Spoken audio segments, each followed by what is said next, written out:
Dando continuidade aos nossos tecidos conjuntivos, vamos falar um pouco sobre as características do tecido denominado cartilaginoso.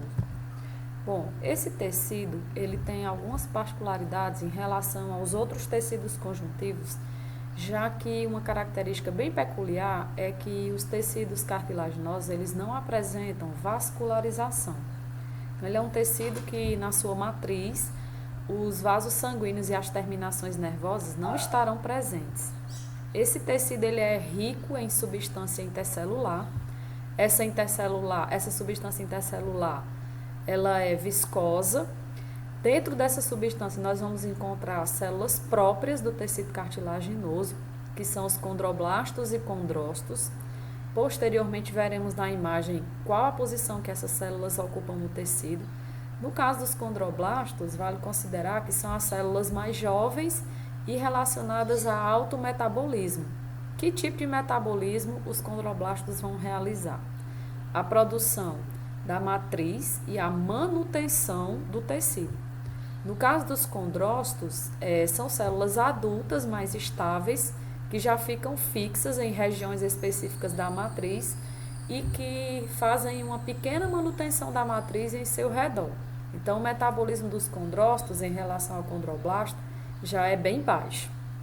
Esse tecido, apesar de ser avascular, ele tem a necessidade de sofrer nutrição constante. Então, no caso, para que os tecidos cartilaginosos, de uma forma geral, sejam nutridos, a maioria deles vai ter um envoltório denominado pericôndrio. Esse pericôndrio ele é formado de tecido conjuntivo denso não modelado, é um tipo de tecido conjuntivo vascularizado, que vai estar na periferia do tecido conjuntivo, realizando não só a nutrição, mas também sendo responsável pelo processo de cicatrização da cartilagem. Então, esse processo de ter um tecido de apoio é muito parecido com o que aconteceu quando nós vimos o tecido epitelial. Outras características relacionadas à cartilagem é que ele é um tecido liso, ele é um tecido que apresenta uma certa rigidez e, dependendo do tipo de cartilagem, ele também pode ser considerado um tecido com pouca elasticidade. Quais são as funções que nós podemos atribuir ao tecido cartilaginoso? A principal e a primeira função seria de realizar a sustentação de tecidos moles do nosso corpo. Então, a cartilagem ela vai formar estruturas, como é o caso, por exemplo, do nariz, da orelha, dos anéis da traqueia, que vão dar sustentação a partes que precisam ter esse apoio. Então, essa seria a primeira função. Além disso, a cartilagem vai estar posicionada, fazendo o revestimento das articulações entre os ossos, diminuindo assim a absorção entre os ossos, aumentando a absorção, na verdade, entre os ossos, diminuindo os choques mecânicos e facilitando o deslizamento das articulações. E a cartilagem também, um dos tipos de cartilagem, como é o caso da hialina, ela faz parte do nosso esqueleto embrionário inicial, e vai dar apoio para o desenvolvimento das nossas estruturas ósseas. Então, a primeira função seria sustentação. Além disso, revestimento, diminuição de impactos e facilidade de deslizamento nas articulações e também favorecer o crescimento primário dos ossos durante o período embrionário. Assim como os outros tecidos conjuntivos, o tecido cartilaginoso ele é de origem do tecido embrionário intermediário denominado mesoderme.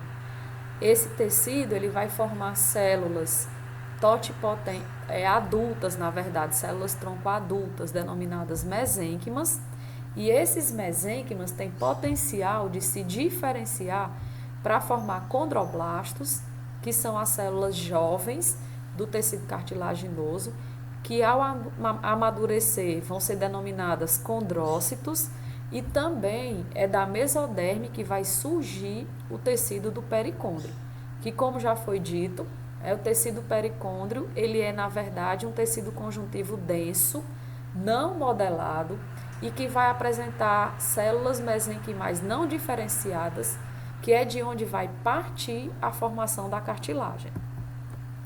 A cartilagem, ela tem dois tipos de formação, dois tipos de crescimento. Seria o crescimento denominado intersticial, que é quando a cartilagem ela vai ter a sua primeira formação. Então, o que ele diz aqui? É uma diferenciação mitótica dos condrócitos que vai acontecer no início da vida, quando a cartilagem está no seu processo inicial de formação. É importante saber, já abrindo aqui uma observação, que esse tecido ele não tem um grande potencial de regeneração, mas ele tem um crescimento inicial. Então, para a cartilagem se formar inicialmente, as células terão alto potencial mitótico para que o tecido ele se forme e se estabeleça. Após isso, a cartilagem vai continuar um crescimento por aposição, que seria o quê? As células mesenquimais presentes no pericôndrio se diferenciarão, formando assim condroblastos em pequenas quantidades. Então, a cartilagem ela se forma inicialmente com uma grande quantidade de mitose e, na sequência, vai haver uma pequena renovação das células. Então, o tecido cartilaginoso ele tem alto potencial de degeneração, mas ele não tem, após adulto, um alto potencial de regeneração.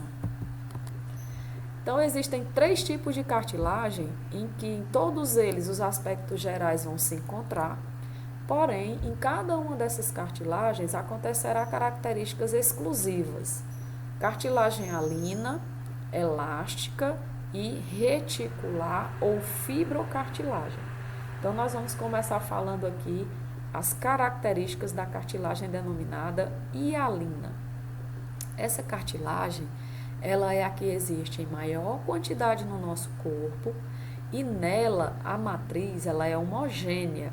A matriz é a substância intercelular que está presente entre as células e que nesse caso vai apresentar os 3 tipos de fibras que são típicas do tecido conjuntivo, porém com a matriz homogênea. Então, essas fibras elas não prevalecem sobre a substância intercelular. O que a gente pode visualizar aqui no tecido? Essa estrutura mais extrema, de uma coloração mais rosada, seria o pericôndrio. Então, no pericôndrio nós vamos ter o quê? Fibras de colágeno e os fibroblastos, que são as células mais gerais do tecido conjuntivo. Então, esse pericôndrio, ele dá uma limitação à cartilagem e faz a nutrição das células cartilaginosas. Além disso, também faz o crescimento por aposição, já que os mesênquimas vão estar presentes aqui nesse tecido. De maneira mais superficial, mais próxima do pericôndrio, nós vamos encontrar células achatadinhas que ainda estão em alto potencial metabólico, que são denominadas condroblastos. Os condroblastos, a proporção que vão produzindo a matriz, vão migrando em direção à região central do tecido e vão ficando depositados, vão ficando parados em regiões, em aberturas denominadas lacunas ou condroplastos. Esses condroplastos vão abrigar os condrócitos, que são células que, por ficarem paradas no interior dessas lacunas, têm baixo metabolismo. Uma outra característica dos condrócitos é que quando eles se encontram agrupados em uma mesma lacuna, como a gente pode ver aqui nessa região e também nessa outra região da imagem, significa dizer que essas células são isogênicas. O que é isso? Elas são provenientes de uma mesma célula de origem. Então, nós temos o pericôndrio, os condroblastos, os condrócitos no interior de lacunas e a matriz, que é denominada matriz homogênea. Essa cartilagem, ela existe principalmente nas fossas nasais, na traqueia, nos brônquios, nas extremidades das costelas, exatamente fazendo a ligação com o osso externo para que nós tenhamos a nossa mobilidade da caixa torácica e também fazendo o revestimento das epífises dos ossos ou das cabeças dos ossos nas articulações. Então, como a gente pode perceber, é a cartilagem que vai existir em maior quantidade no nosso organismo. O segundo tipo, como o próprio nome já está dizendo, é uma cartilagem que vai ser mais rica em fibras elásticas. Nessa imagem, essa micrografia, a gente pode perceber, né, a presença das lacunas onde os condrócitos estariam localizados e a presença das fibras elásticas prevalecendo na matriz. Praticamente, em relação à disposição das estruturas, a cartilagem elástica tem a mesma estrutura da cartilagem hialina. O pericôndrio, na região periférica, os condroblastos, mais próximos do pericôndrio, e os condrócitos na região central da matriz. Sendo que a diferença vai ser que nesta matriz acontece o predomínio das fibras elásticas. Onde a gente vai encontrar essa cartilagem? Formando o pavilhão auditivo e outras partes da região do ouvido, né, o conduto auditivo externo e a tuba auditiva. Vai formar também a epiglote, que é a peça que faz o controle da deglutição, e forma também a cartilagem cuneiforme da laringe, que fica na região anterior da laringe. Por último, a cartilagem fibrosa, ou também podemos chamar de fibrocartilagem.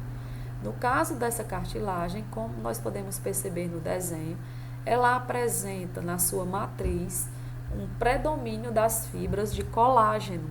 Essas fibras elas se organizam de maneira paralela, fazendo com que essa cartilagem ela seja muito resistente e pouco elástica. Nesse caso, a cartilagem fibrosa tem uma diferença das demais porque ela não apresenta pericôndrio. Então, onde a cartilagem fibrosa estiver presente, ela vai ter outra forma de nutrição. Na verdade, a cartilagem fibrosa ela vai ser nutrida pelo líquido sinovial, que é típico dos espaços de maior articulação. Então, lá nas articulações, nos discos invertebrais, que é entre os ossos da coluna vertebral, as vértebras, nos pontos de inserção de tendões e na sínfise púbica, que é exatamente a articulação que fica entre os ossos da bacia, nós vamos encontrar a cartilagem fibrosa. Nesses espaços, o líquido sinovial, que é produzido na própria articulação pela membrana sinovial, é quem vai ser responsável por nutrir a fibrocartilagem. Como foi dito, o tecido cartilaginoso, de uma forma geral, ele tem facilidade de degeneração. Uma das características favoráveis que essa degeneração proporciona ao nosso corpo é o processo de formação dos ossos na região das cabeças dos ossos longos. Então, o nosso primeiro esqueleto embrionário ele é formado de cartilagem hialina. Como tanto o tecido cartilaginoso como o tecido ósseo são tecidos conjuntivos, vai havendo uma degeneração gradual dessa cartilagem para a formação da estrutura óssea. Então, eu estou querendo dizer que nem sempre o processo degenerativo ele é negativo para o nosso corpo. Na situação aqui que estamos visualizando, a degeneração da cartilagem está acontecendo para a ossificação primária. Então, a matriz cartilaginosa ela vai calcificando e as células cartilaginosas vão dando espaço para que os mesênquimas se diferenciem em células ósseas. Uma situação que podemos considerar em relação à cartilagem, no caso a cartilagem fibrosa, é a hérnia de disco, que é uma alteração que pode acontecer nos discos intervertebrais, que na verdade é uma condição crítica e pode causar até dificuldade nos movimentos corpóreos.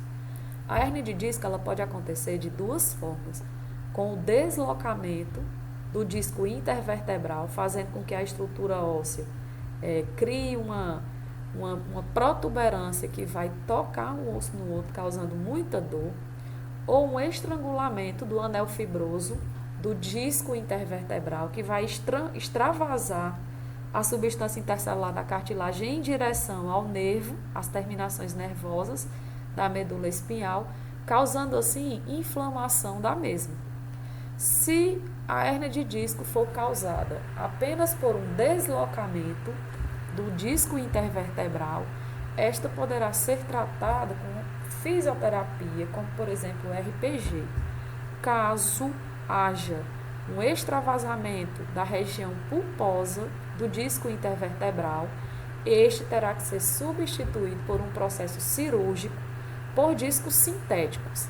Geralmente, esses discos sintéticos eles são produzidos a partir de cartilagem de outros animais, como por exemplo o porco, que tem nos seus tecidos uma grande compatibilidade com os tecidos da espécie humana.